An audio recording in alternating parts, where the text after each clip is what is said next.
Hello and welcome to the second episode on water scarcity. Today we'll be discussing the potential mitigations to dealing with the growing water scarcity issues, both here in New Zealand but also on more of a global scale. So to kick things off, what I'd like to do is throw it out to the panel members to perhaps suggest any potential mitigations that we might be able to consider for water scarcity.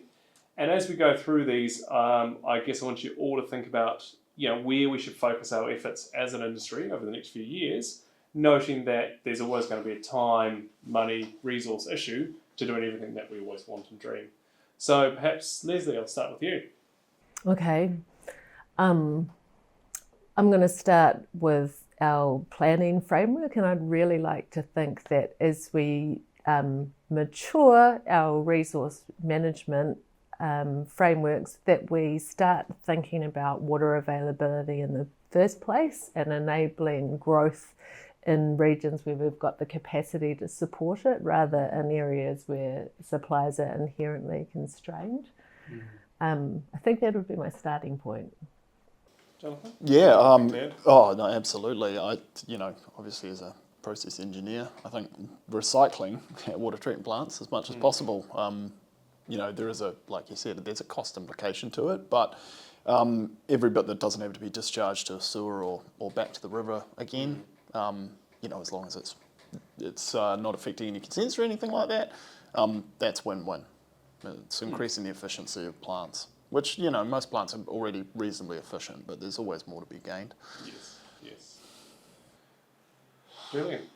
Well, following on from what Lesley said, it's having that planning framework to understand what the resource availability is really important. And then once you've established that, having a framework for assessing options and understanding the implications of your choices is really important. And so I come from a place where we used integrated resource planning extensively, which was originally kind of started in the electricity sector, but it's essentially a process by which you can quantify, you can identify and rank options for dealing with, water scarcity, and you use a metric called levelized cost, which is the number of how much it costs over the lifetime of the asset or the program, divided by the amount of water over that lifetime, and it's a net present value cost too on the top. So you've got a way of, you can develop a McKinsey cost curve which just ranks your options by how much they give you in terms of water and also how much they cost. Yes. And then you can properly compare the intervention, say building a new network reservoir here versus repairing, the leaks downstream, which might be really expensive, or it could actually be relatively cheap in that area depending on the network and so on. But you've got a way, once you've properly costed these things and you can understand what are the real impacts of the mitigations that you're talking about. So that'd be my first step after Lesley's. Yeah, so actually, like you say, we're actually being able to attribute a cost almost to it versus what you're producing or potentially what you're saving there. So again, you can do a bit more of a weighted or a data-driven decision on the direction you're going to go, as opposed to just thinking that, jumping into building new treatment plants or a new reservoir. Comparing like with like too, because it's how many kiloliters, you might have a small measure that doesn't give you much, but it's so cheap, why would you not do it? Yeah, exactly. It's 17 cents per kilolitre as compared to $2.30, So it's essentially what, it's very difficult without that kind of basis to make a comparison between a $20 million project and a $400,000 program. Yes. Anything to add, Amanda? I think my instinct, I suppose, as a nerdy process engineer, is to say, I think there's some novel treatment processes and things, like they're really cool and they're really interesting. And personally, I'm like that's cool.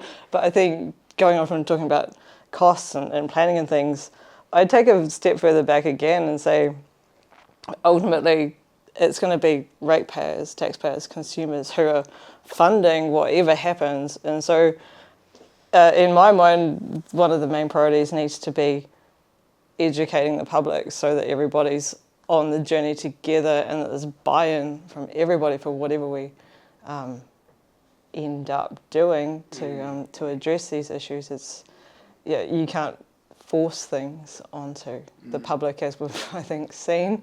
That would be my starting point, I think.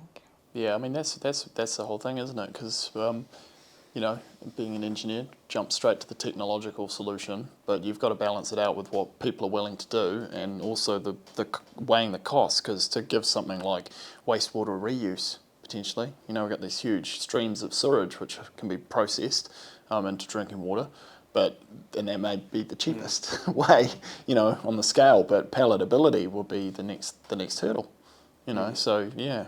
I think how we bring consumers on board to help us make those decisions that have got all these complicated technical elements is really important too. And a great example of this, I think, was Watercare's Citizens Assembly. And Watercare's Citizens Assembly brought around, I think around about 50 just regular Auckland citizens into a room, and they brought them in across a variety of weekends. They compensated them for their time there, and they upskilled them on the issues that the city was facing, the options available to them, and then they brought to the table their own experiences and together made some recommendations back to the Board of Watercare, which interestingly actually favoured wastewater recycling as the next water source for Auckland. But to ask a public that doesn't have any knowledge of how our water systems really work, and we've got the tap turns on, the water comes out, and that's about it. Knowledge of our water systems at the moment in that climate is very difficult to ask people, so I think we also need to be a bit more sophisticated as an industry about how we upskill people and bring them along on a journey to understand their water networks so they can engage with the discussion in a meaningful way. And I think part of those challenges as well, I came out of the energy sector, and if you ever look up the Net Promoter Score on any energy company, they are generally, right down the very bottom. And it's similar sort of scenarios that people just don't understand what goes into making energy, or, having the ability to walk into your house, turn on light. Primarily the only engagement people have with an energy company is when they're signing up, when they have a problem with their bill, or when they have a fault. So all three of those experiences are generally quite a negative experience. And again, until you're actually in the industry, you don't always appreciate what goes into, generating electricity and then transmitting it or getting it to a household. And I think it was quite interesting when I came across the water sector. I saw the exact same function really, was that people just had no understanding what it actually took, even myself included, to take water from a stream, from a rain source, from a ground bore, and actually then get that into a household. You just kind of assume it's always there, it's always on. When it's not, I'm going to be unhappy. But you never really have any deeper thought into what actually goes on behind the scenes. So I think, and again, it's as an industry, and again, the energy sector have been trying to do this as well, is how do you actually give people that base knowledge as to what goes into it. And I have seen some really good campaigns done around New Zealand. Different councils have tried to lead some of the education piece, but I think it probably needs more of a, combined effort to actually bring the public up to speed and take them on that journey. And then, as you say, the decisions around things like water meters and the likes start to make a lot more sense, because at the moment, that's just another negative contributor. I've put a water meter in, you're going to charge me more for my water. Yes. No one really considers the impact of actually it might allow us to locate leaks faster, more efficiently. Therefore, we are not spending as much on leak detection and therefore leak fixing. But people only see the negative side of it of there's a meter, I'm going to get charged for how much I use now. So, I think there is a big piece in that education area. And that's part of the stuff that we talked about in episode 1. Water isn't just a bill that you get. It's something that people put effort into making, and it's something that has cultural value and has emotional value as well. Because if it's not there, you'll certainly be complaining about it. Well, exactly. Unfortunately, you often need the crisis to galvanise the community around it. And in Australia, had the Millennium Drought. It was almost nationwide. It was the whole eastern seaboard. So everyone came at it the same. Here, you're less likely to have a scarcity issue, whether it's drought-induced or otherwise, across the whole country. But you kind of want to get in before that, because otherwise the crisis could be quite bad, especially because there's these kind of shorter run storage or system capacities, so you might face a shortage and a real problem much quicker than you might otherwise. And Yes. so, it's Australia had a lead-up time. The Millennium Drought was worsening, and dam levels were dropping, but it was slow. There was time to respond. So, that education piece, we've got to find a way to kind of bring it into the mix. And maybe it is through cost, because everything's up for argument right now, with trying to bring down the cost of government, essentially. And so there are ways to reduce demand and have better network outcomes that could be quite cheap by doing things a bit differently. Yeah, exactly. I think that something that most New Zealanders don't realise is that over half our residential properties in New Zealand now have volumetric metering.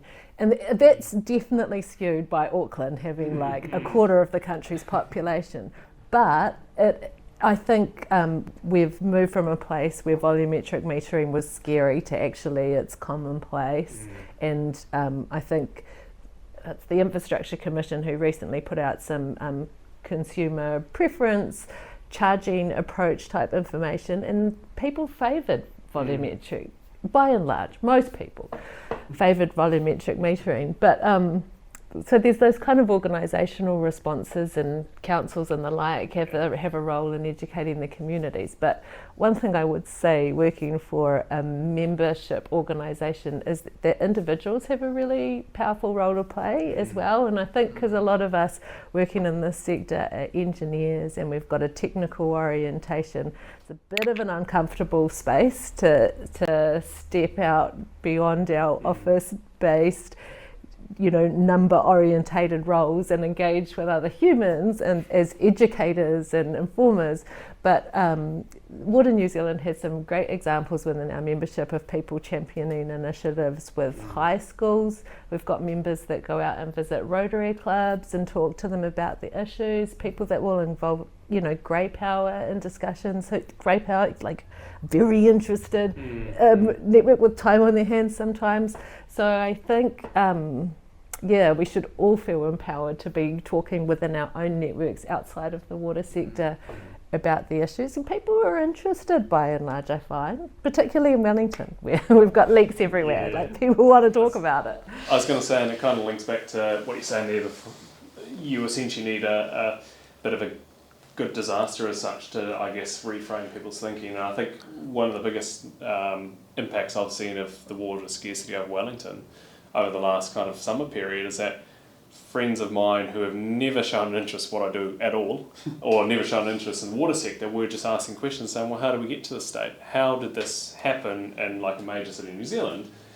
How have we let our infrastructure get to the state?